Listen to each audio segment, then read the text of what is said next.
আসসালামু আলাইকুম, সবাই কেমন আপনারা জানেন আমি একটা থাকার ঘর দিছিলাম, কিন্তু এখন চিন্তা করছি যে থাকার ঘরের ভিতরে আমি কবুতর পালবো। কারণ আমার বাইরে যে কবুতর আসলে 10-12টা কবুতর আসলে, কিছু কবুতর বাকি গেছে আর কিছু কবুতর 12 কবুতর আসে আমার সব খাদ্য গল খাইলে।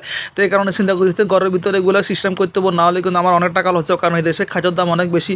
তো এখন আজকে 11 সুন্দর মতো এই ঘরটা আমি অনেক কষ্ট করে রেডি করি, মানে ভিতরে বাসা টাসা যা আছে সবগুলো কিন্তু এখানে ভিতরে দিই। দেশের দালালি কবুতর বেশি ডিস্টার্ব, কারণ দেশি কবুতর লাগাই অনেক খানা খাই দেবো, কারণ এখানে আবার অনেকে মনে করবো আবার ভিতরে থাকি কিন্তু ডিম হবে, কিন্তু না রে ভাই, এখন কিন্তু বোঝা যাওয়ার কারণ এগুলো বেশিরভাগ বিল্ডিং করাতে বাসের মানুষের ঘরে সিবা দিবাতে এগুলো বাসা বাঁধে।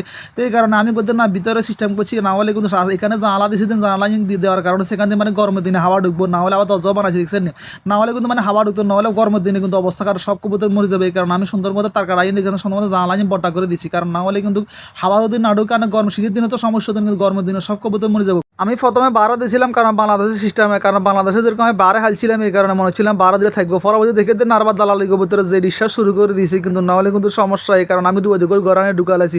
আর এখানে আমি বসার জন্য একটা ব্যবস্থা করছি, কারণ এখানে আমি নাহলে কতক্ষণ আইবো মা দেখেন, তো এখানে টাকাটা দেখেন দেখেন, এখানে সবগুলো আমি তোয়াই আনছি, কারণ সোসাইটিতে যদি না তোয়া আনতাম, কিন্তু আমার অনেক টাকা দেখেছি। আর দেখেছি সুন্দর জানালাই যেন দিয়েছি কিরকম হয়েছে, অবশ্যই কমন করে জানা দিও জানালাই দিয়েছি সুন্দর মতো হয়েছে কিনা।